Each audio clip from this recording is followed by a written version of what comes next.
मैनू पंजाबी तो नहीं आती है, हिंदी में गल करांगा। सबसे पहले तो मैं आप लोगों को आपके जज्बे को सलाम करता हूं। मैं उस परिवार से हूं जिन्होंने इस देश के संविधान का निर्माण किया। डॉक्टर बाबा साहब अम्बेडकर जी का परपोता होने के नाते मैं आप लोगों के इस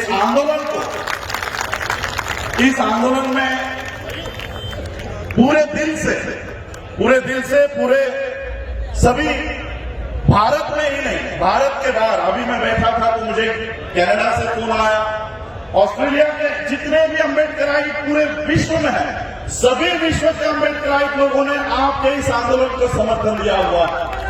पूरे वर्ल्ड के लोग आपको देख रहे हैं।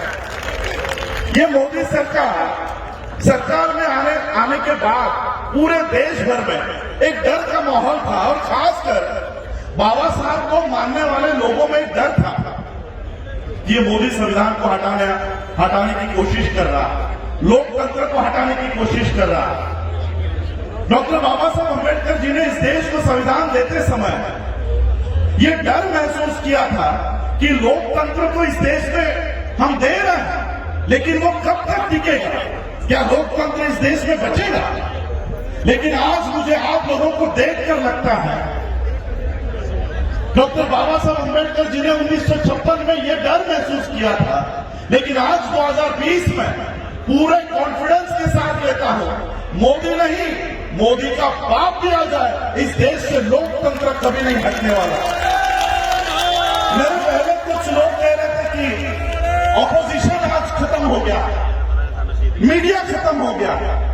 जिस दिन ऑपोजिशन नहीं होता उस दिन ये देश के लोग ऑपोजिशन का काम करते हैं। और आज ये संसद के विरोध में ये देश के सभी लोग, सिर्फ किसान ही नहीं, इस देश का सिर्फ किसान ही नहीं, इस देश का मजदूर हो, विद्यार्थी हो, इस देश की महिला हो, सभी लोग आज इस कानून का विरोध कर रहे हैं। मैं बंबई से चलकर आया हूं, महाराष्ट्र में भी इसी तरह का काम, इसी तरह का दृश्य महाराष्ट्र में भी शुरू हो चुका है, हरियाणा में चल रहा है, पंजाब में चल रहा है। अब पूरा देश ठप हो जाएगा।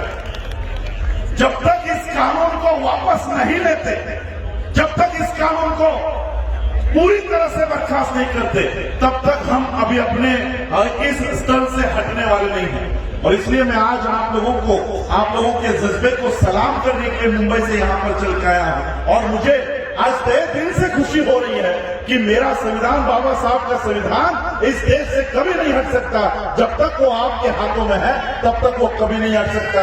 आरएसएस, मैं आप लोगों को एक ही, क्योंकि बहुत सारे स्पीकर्स हैं, सभी लोगों को समय की मर्यादा है, मैं एक ही बात आप लोगों के माध्यम से मोदी को बताना चाहता हूं।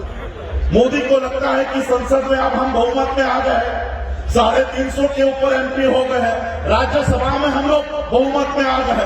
मैं मोदी से कहना चाहूंगा कि भले ही कितने भी बहुमत में तुम संसद में आ जाओ, कितने ही बहुमत में आप राज्यसभा में आ जाओ, लेकिन देश में हम बहुमत में है, देश में चलने नहीं देंगे, देश में घूमने नहीं देंगे, क्योंकि वहां पर हमारी संख्या ज्यादा है। और इसलिए आज आप लोगों के इस आंदोलन में मैं सहभाग होता हूं।